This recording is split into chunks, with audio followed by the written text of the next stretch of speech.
Hello everybody and welcome back to another video. For those of you who are new around here, I'm Ariel.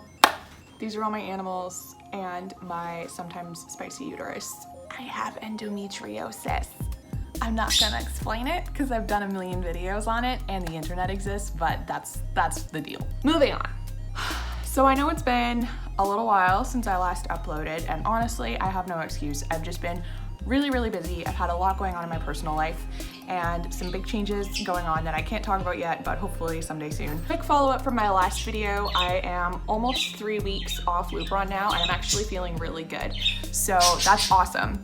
I still have birds, they still make noise. Ignore them, it's fine. Anyways, so as a bit of a consolation prize for not uploading in so long, I am doing what is probably my most requested video, which is an aviary tour of my aviary. So before I get into my aviary, I just wanted to take a quick second to talk about it really quick because it is a pretty unique setup that I have.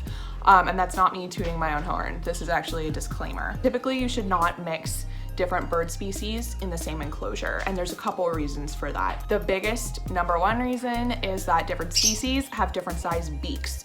So if two budgies nip at each other because they're competing for the same toy or food, it's a lot less likely to do damage than if a much larger bird were to nip them.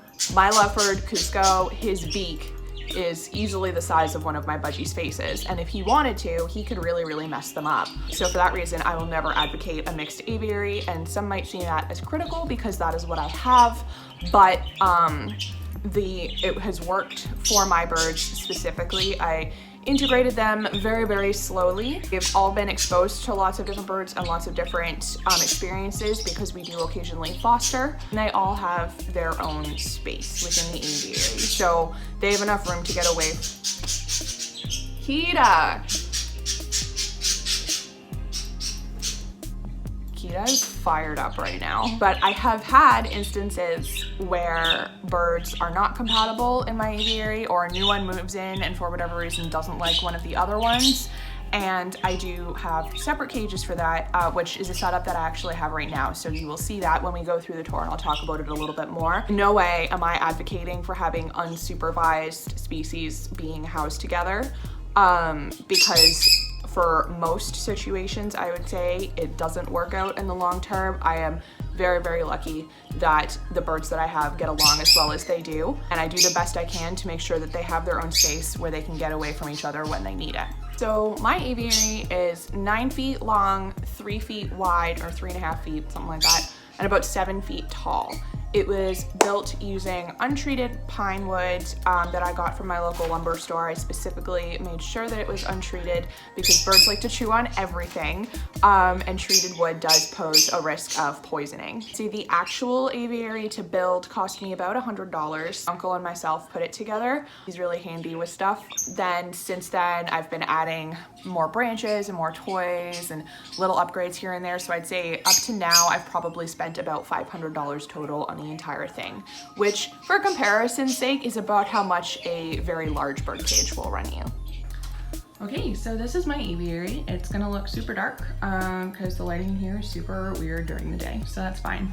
Getting right into it, these panels are made out of pet-proof screen that I got from a home hardware store. They are coated this really, so it is clearly not bird-proof. That said, I do replace these about every 6 months to a year, depending on who's chewing the most at any given time. You can see I do have a little duct tape patch right there from Mr. Andy, who's actually back in there. The only thing I don't like about this is that, as you can see, it is quite dark. So I do find it blocks some of the sunlight from getting in, which is why I do have full spectrum lights up in here, which we'll get into once we get inside. Hello, Andy. Each of these panels with the screen on it do actually detach. So they unscrew right here, and then these two pieces, there's one here and one here, and then posts on the inside that run along here. So those actually unscrew and come right out. So all I need to do to replace the screen is just pop those screws off, this panel pops out, And then I just replace the whole thing and put it right back in. It takes me about, I'd say maybe 20 minutes. And I do that about twice a year. This is vinyl that I actually got from when I worked in retail. This was like a Billabong surf shop advertisement. One of the ones that like hangs in the window, but it's really great because it's like vinyl canvas. So it's super durable, the birds can't rip it up. And it kind of matched the rest of my room. So I was like, okay, we'll just use that as the roof. And that's what's on the inside panels against the walls as well. I did want something solid there to help protect the walls. And I do also have solid plastic advertising board on the bottom to protect my carpet because I do have carpet. Don't have carpet if you have birds. Anyways. And then over here, we have Chip's current setup. So after Nala died in May, Chip became very depressed, stressed himself into a very severe sinus infection. And then after that, started having some kidney stuff because of the sinus infection. He just went downhill really, really quick. He lost about 1/3 of his body weight. It just was not a good time. Anyway, he also broke a toe at some point. I don't know if you can see him hobbling there a little bit. Yeah, so he's had a time. I'm getting ready to have a nap, buddy. No. I would also like to clarify that Chip is a girl, as you can tell from his brown cere. I literally just thought he was a boy for like 3 years because underneath of there, his cere is blue, and it kind of stuck. So also he used to periodically grab Nala and hump her, so we've just called him a boy forever. And he now has this little setup. It's not super exciting. Frankly, it's mostly a quarantine cage. He does have his one little toy there, but he's out most of the day sitting up here, and I do give him things to chew on throughout the day because he really likes to shred stuff. Plus he has my whole room, so he doesn't have a ton of enrichment in this setup, but he's been doing okay. And I also have brought him to work with me once or twice as well. So in his setup, he has, this is back here is a little heated perch. Then he just has a rope perch. This is where his food goes at night. So he's a rope perch if he needs to get down there at all. And then these two plastic perches, which I normally wouldn't advocate for, but they came with the cage and he really only sleeps in there. He doesn't spend all day on them. And yeah, that's his little setup. He's got his toy. He's got his food and water right here and this little rope perch. Quick word about rope perches. If you choose to use them, make sure you check them on the daily because they do get demolished, as you can see in that corner there, and they can become a safety hazard if they're getting chewed on a lot. I totally just spooked him. Sorry, buddy. I have a new phone case and they're like terrified of it. You want to come back over? Here, come on, up. Good boy. Let's go. There you go. On this little, this is actually my closet. So in this little inlet of my closet, I have my friend's scale that I need to order one for myself. So I can weigh mostly Chip right now to make sure that his weight is staying up. And I have this crap, which I put on everything. This is my hot sauce. If you have an aviary or a lot of birds, or if you feed seed at any point, you very likely have encountered pantry moths or grain moths. They love to come in and come in on seed. And they will take over your entire house. So this is food grade diatomaceous earth. So basically what it does is when the moths and other assorted bugs that like to accumulate when you have birds, when they crawl across this, it scrapes the protective coating off of their bodies and then they dehydrate and die, which is what I want to happen. Over here I just have my carrier, their nightlight. Kita does occasionally get night frights. So she has a little nightlight, which is annoying and keeps me up at night, but it does make sure that she does not hit a wall. All right, here's the door. It's streaky because birds like to sit on doors and poop on them.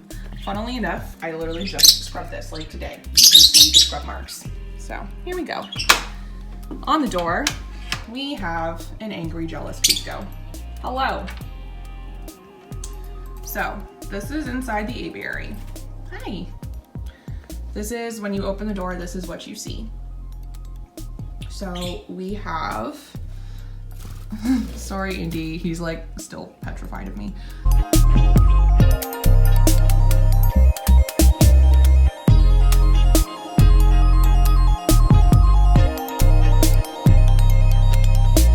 right, so this is the inside of the aviary. So Just inside the door, I have this very long boing rope perch, which is gross because Cusco likes to regurgitate on it.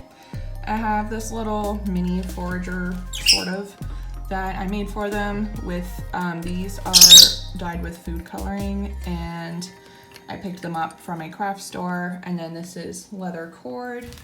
And then this is actually a dog toy that I stuff Nutriberries in. Up here, this is a manzanita perch. This is actually where Indy sleeps. I have this little sisal type toy. This actually used to be a whole fortress, but they've whittled it down to just this, so that's nice. Kita sleeps up on this perch right here, as you can see. So this is kind of what I mean when I say birds are super messy. Kita sleeps here. I wipe this daily. This is what it looks like before I wipe it. I did also sweep this floor already once today, and this is food that they have thrown on the bottom since. And here's their water dish. This is actually aquarium air pump piping that I attached onto here to make it a little bit easier for them to grip onto, because they do like to bath. They do like to bath in this dish. So I wanted them to have better grip because the edges were a little bit sharp. All right, up here, sorry it's super dark, like I said, the bulbs and the daylight make it very hard to film. This is what this corner looks like. So up here, I have an old Exoterra hood, and this is actually an old cage grate that I drilled into the wood and then set the Exoterra hood on top of so the birds can't get into it. And I have 2 full spectrum lights in here. Those are on a 12-hour timer. The first one goes off at 6, so it gets like a sunset because there's a reduced light. I leave one on until 8, and then after that it's lights out and their night light comes on. This swinging wood perch right here, I've actually had since I first got Nala. So that's her little baby perch. It used to have 2 of these little hanging toys, but she chewed one off, and they are also wood and leather. This one next to it is a synthetic rubber toy, but Cusco really loves it, and it's got these little shells on them, which are a great source of calcium, so I leave those in. This is Cusco's favorite bell toy, so I keep that. Cusco, I'm normally medium on birds having bells because they're not a very good source of enrichment, but he loves them, and he's a good boy about them, so. Then over here, I've got 2 more synthetic toys that are just your standard like plastic bird toy. In here is their food dish. So this is something that I am working on to improve right now. So right now they share this food dish primarily.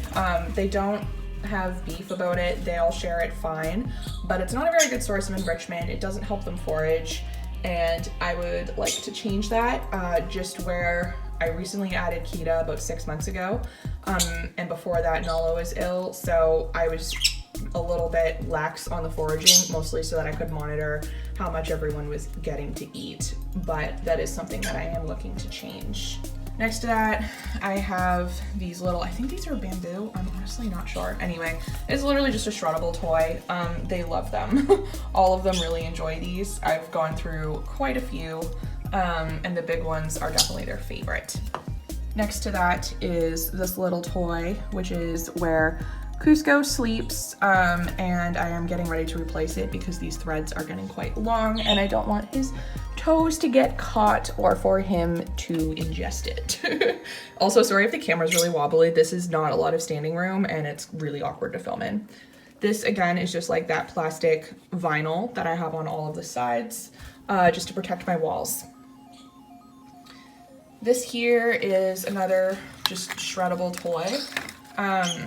Like I said, right under where Cusco poops when he sleeps at night, so it is one of those things that I do have to flick the poops off pretty regularly. This is a little foraging pouch thing that I ordered for them from work, so I will stick seed and sometimes veggies in here, and they love to pick through it. I am getting ready to replace this as well because Kita, it's hormone season right now, and Kita has dug herself a little hole in here, and I don't want to encourage breeding behaviors, so this is going to be getting thrown out and replaced. Then next to that, I have Indy's favorite toy, which is this piece of literal garbage. It's just a super quick toy that I threw together for them one day. I found like a couple extra toy parts and I was like, oh, I wonder if they'll like this, and Indy loves it, so it worked out. And then next to that, right back again by the door, is actually a hamster toy that I got from work, but they really love to chew on it and rip the little corn pieces off, so I keep that in there for them as well.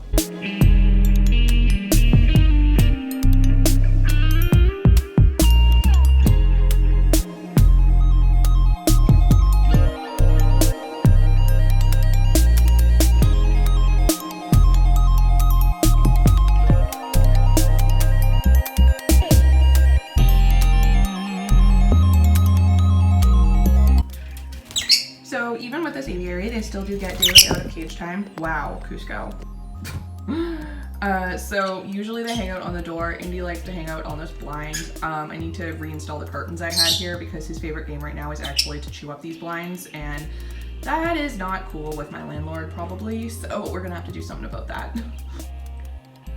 So Cusco is a very hormonal boy this time of year, to the point that he actually regurgitates so much that he's choked himself twice, including today.